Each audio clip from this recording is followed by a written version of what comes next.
Le départ d'Ithaque. Sur les côtes ensoleillées d'Ithaque, Ulysse, roi des Céphaléniens, se tenait sur le rivage, regardant l'horizon. « Il est temps de partir », annonça-t-il à son équipage, les yeux brillants d'aventure. La guerre de Troie était enfin terminée, et il aspirait à retrouver sa patrie et sa famille. Les marins, bien que fatigués, étaient excités à l'idée de naviguer à nouveau. « Nous allons retrouver nos foyers », déclara l'un d'eux, le cœur léger. Avant de quitter le port, Ulysse prit un moment pour réfléchir à son voyage. « Les dieux seront peut-être en colère, pensa-t-il, un frisson parcourant son échine. Mais je suis prêt à affronter ce qui m'attend. » Les voiles furent hissées, et le navire, Argo, s'éloigna lentement de la terre.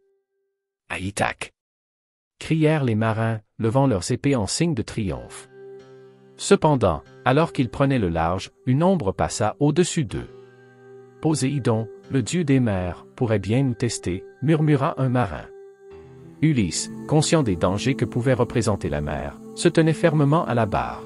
« Restez vigilants », ordonna-t-il, son regard fixé sur l'horizon. « Nous devons naviguer prudemment. Le voyage ne fait que commencer. » La tempête de Poséidon. Alors qu'ils naviguaient, les cieux s'assombrirent soudainement, et un vent violent se leva. « Qu'est-ce qui se passe » cria un marin, l'inquiétude se lisant sur son visage. Ulysse, d'un coup d'œil, comprit que la colère de Poséidon s'abattait sur eux. « Accrochez-vous » ordonna-t-il, serrant les rênes du navire. Les vagues se soulevaient comme des montagnes, engloutissant le navire sous une mer en furie. Ulysse luttait pour garder le contrôle, mais la tempête était implacable. « Nous devons agir vite » s'écria-t-il, galvanisant son équipage. « Resserrez les voiles et préparez-vous à naviguer dans cette tempête. » Les marins, bien que terrifiés, se mirent au travail. « Faites attention à la barre » cria l'un d'eux, tandis que le navire tanguait dangereusement. Ulysse savait que leur survie dépendait de leur unité. « Restez ensemble, et nous surmonterons cette épreuve. » encouragea-t-il, sa voix forte résonnant au-dessus des hurlements du vent. Alors que la tempête faisait rage, Ulysse remémora les avertissements des oracles. « Il faudra du courage pour traverser cela, pensa-t-il. Si nous survivons, nous serons encore plus forts. » Mais alors qu'il luttait contre les vagues, un immense monstre marin surgit des profondeurs, menaçant de les engloutir. La rencontre avec le Cyclope. Après avoir survécu à la tempête, Ulysse et son équipage accostèrent sur une île mystérieuse. « Nous devons nous reposer », suggéra un marin, épuisé. Ulysse, bien que méfiant, acquiesça. « Mais restez vigilants. Nous ne savons pas ce qui nous attend ici. » Ils mirent pied à terre et commencèrent à explorer. En s'aventurant dans l'île, ils découvrirent une caverne immense. « Entrons, peut-être que nous trouverons de la nourriture », proposa Ulysse.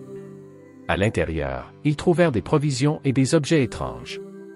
Mais soudain, la terre trembla, et une ombre gigantesque se profila à l'entrée. « Qu'est-ce que c'est » s'écria un marin, terrifié. Un cyclope, géant à un œil, fit son apparition, grognant de colère. « Qui ose entrer dans ma caverne » cria-t-il, sa voix résonnant comme le tonnerre. Ulysse, réalisant le danger, tenta de garder son calme. « Nous sommes des voyageurs, au grand cyclope, et nous cherchons simplement refuge, » répondit-il, sa voix tremblante mais respectueuse. Le cyclope, nommé Polyphème, ne voulait rien entendre. « Vous serez mes invités, mais je ne suis pas un hôte bienveillant, » dit-il, s'approchant d'eux avec menace. Ulysse, comprenant qu'ils étaient en grand danger, élabora un plan audacieux. « Je vais le tromper, » pensa-t-il, cherchant une échappatoire. L'ingéniosité d'Ulysse. Ulysse, conscient qu'il devait agir rapidement, se tourna vers ses hommes. « Écoutez-moi, nous devons nous montrer astucieux. Nous allons nous présenter sous un faux nom. » Il leur expliqua son plan. « Nous dirons que je m'appelle personne. Quand il nous attaquera, il ne saura pas qui nous sommes. » Polyphème, amusé par le nom étrange, accepta de les garder en tant qu'invités. « Personne, hein? Je vais te montrer ce que c'est d'être l'invité d'un cyclope. » rit-il, ignorant le danger qui l'attendait. Ulysse et son équipage se mirent à préparer une ruse, rassemblant du bois et des outils pour créer une arme. La nuit tomba, et le Cyclope s'endormit, épuisé par ses efforts. Ulysse et ses hommes se précipitèrent, prenant un pieu en bois et l'enfonçant dans l'œil de Polyphème. « Maintenant, nous devons fuir avant qu'il ne se réveille, » s'écria Ulysse, le cœur battant. Lorsque Polyphème se réveilla, criant de douleur, il chercha à attraper les intrus. « Personne. Je vais te tuer. » hurlait-il, mais Ulysse avait déjà échappé à sa colère. « Nous devons nous échapper du Cyclope. » ordonna Ulysse, et ils s'enfuirent à toute vitesse, se glissant hors de la caverne. La fureur du Cyclope. Après avoir réussi à s'échapper, Ulysse et son équipage se dirigèrent vers leur navire. « Nous avons réussi » s'écria un marin, le cœur léger. Mais Ulysse, dans son enthousiasme, commença à se vanter. « Je suis Ulysse, roi d'Ithaque. J'ai aveuglé le Cyclope. » cria-t-il, sa voix résonnant sur l'eau. Malheureusement, ces paroles atteignirent les oreilles de Polyphème. « Ulysse, je vais te faire payer. » hurla le Cyclope, appelant son père, Poséidon. « Mon père, venge-moi » implora Polyphème, sa colère grandissante. Poséidon, furieux d'apprendre que son fils avait été blessé, décida de punir Ulysse. Alors que le navire prenait le large, une tempête surgit à nouveau, provoquée par la colère de Poséidon. « Accrochez-vous » cria Ulysse, réalisant que leur évasion était loin d'être assurée. Les vagues déferlaient sur eux, menaçant de les engloutir à tout moment. Ulysse, luttant pour garder le contrôle du navire, se remémora les avertissements des oracles. « Nous devons naviguer avec prudence, pensa-t-il, essayant de diriger son équipage dans la tempête. Si nous survivons à cela, je prouverai ma force et ma détermination. » L'île des Sirènes. Après avoir bravé la tempête, Ulysse et son équipage accostèrent sur une île mystérieuse, où les chants envoûtants des sirènes résonnaient à travers l'air. « Qu'est-ce que c'est que ce son » demanda un marin, hypnotisé par la mélodie. Ulysse, conscient du danger, savait qu'il devait se préparer. « Les sirènes sont des créatures redoutables » leur expliqua-t-il. Leur chant attire les marins vers leur mort. Ulysse, avec sa ruse caractéristique, eut une idée. « Je vais me boucher les oreilles avec de la cire, et je me ferai attacher au mât du navire. Ainsi, je pourrai entendre leur chant sans danger. » L'équipage, bien qu'inquiet, accepta le plan. « Nous ferons de même, » dirent-ils, préparant la cire pour leurs oreilles. Lorsque le navire approcha de l'île, les sirènes commencèrent à chanter.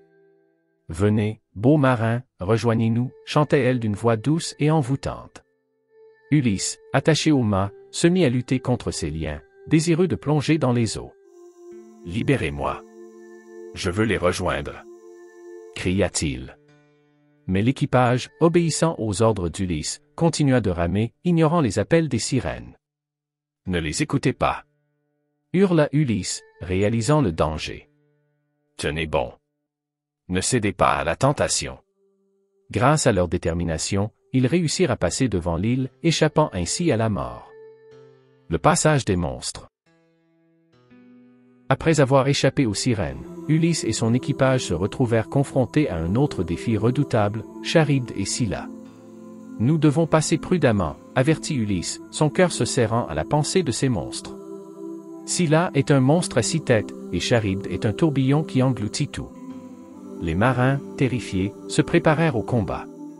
« Restez près de moi, et gardez votre calme » ordonna Ulysse, sachant que la panique pourrait les perdre. Alors qu'ils approchaient de la zone dangereuse, les vagues commençaient à tourbillonner. « C'est maintenant ou jamais » cria Ulysse, dirigeant le navire vers le passage étroit entre les deux monstres. Scylla surgit en premier, ses têtes hurlant de rage. « Je vais vous dévorer » rugit-elle, attrapant des marins dans ses griffes. Ulysse, réalisant qu'ils ne pourraient pas tous survivre, se mit à crier « Ne vous retournez pas, continuez à ramer ». Les marins, bien que désespérés, obéirent à son ordre. Alors que le navire passait, Scylla attrapa plusieurs hommes, mais Ulysse savait qu'il devait avancer. Le tourbillon de Charybde se rapprochait, menaçant de les engloutir. « Accrochez-vous, nous devons passer rapidement » ordonna Ulysse, son cœur battant à tout rompre. Grâce à ses compétences de navigation, ils réussirent à échapper à la mort une fois de plus. L'île de Circé. Après avoir échappé à Scylla et Charybde, Ulysse et son équipage accostèrent sur l'île de Circé. « Nous devons nous reposer », proposa un marin, épuisé par les épreuves. Ulysse, conscient des dangers potentiels, acquiesça, mais il demeura sur ses gardes. « Soyez prudents, cette île est connue pour ses sorcières. » Ils s'aventurèrent dans l'île et rencontrèrent Circé, d'une beauté envoûtante et d'une aura mystérieuse. « Bienvenue, voyageurs, dit-elle avec un sourire séduisant. Je peux vous offrir un festin. » Les marins, attirés par ses promesses, s'approchèrent, mais Ulysse, méfiant, les avertit. « Ne la croyez pas. » Cependant, Circé réussit à ensorceler les hommes, les transformant en animaux. « Laissez-moi partir !» cria un marin, mais il était trop tard. Ulysse, désespéré, chercha un moyen de sauver son équipage. Il se souvint des conseils de l'Hermès, le messager des dieux. « Je dois chercher l'aide de Hermès, pensa-t-il. Hermès apparut alors, lui offrant une herbe magique, l'hermodactyle, pour résister au sortilège de Circé. « Utilise cela, et elle ne pourra pas te toucher, » dit Hermès avant de disparaître. Ulysse, armé de cette nouvelle connaissance, retourna vers Circé, déterminé à libérer ses hommes. La résistance d'Ulysse. Ulysse, armé de l'hermodactyle, se dirigea vers Circé avec détermination. « Je ne suis pas ici pour être ensorcelé, » déclara-t-il d'une voix forte. Circé, surprise par son audace, s'approcha. « Qui es-tu pour me défier ?» demanda-t-elle, un sourire provocateur sur le visage. « Je suis Ulysse, roi d'Ithaque, et je ne me laisserai pas avoir par tes tours, » répondit-il. Lorsqu'elle tenta de le transformer, il utilisa l'herbe magique pour se protéger. « Tu ne peux pas me toucher, » dit-il, la défiant. Circé, réalisant qu'elle avait rencontré un adversaire redoutable, se mit à rire. « Tu es plus intelligent que les autres marins, » admit-elle, impressionnée. Elle accepta de libérer les hommes d'Ulysse, et avec un geste magique, les transforma à nouveau en humains. « Je vous libère, mais sachez que je ne suis pas votre ennemi, » expliqua-t-elle. Ulysse, soulagé, remercia Circé pour sa clémence. « Nous avons besoin de votre aide pour continuer notre voyage. » Elle leur offrit une halte sur son île, leur fournissant des provisions pour leur voyage. Avant de partir, Ulysse profita de l'occasion pour demander des conseils. « Comment puis-je rentrer chez moi ?» demanda-t-il. Circé lui révéla les dangers à venir et les épreuves qu'il devra encore affronter, lui donnant des instructions précieuses pour son voyage. Le retour à Ithaque. Finalement, après de nombreuses aventures, Ulysse et son équipage reprirent la mer, le cœur plein d'espoir. « Nous avons surmonté tant d'épreuves, » déclarait Ulysse à ses hommes. « Nous allons bientôt rentrer chez nous. » Les jours passèrent, et alors qu'ils approchaient d'Ithaque, Ulysse ressentit une vague d'émotion. Cependant, ils réalisèrent que leur retour ne serait pas sans obstacle. En approchant de la côte, Ulysse vit que son royaume avait changé. « Nous devons être prudents, » leur dit-il, conscient que des prétendants convoitaient son trône.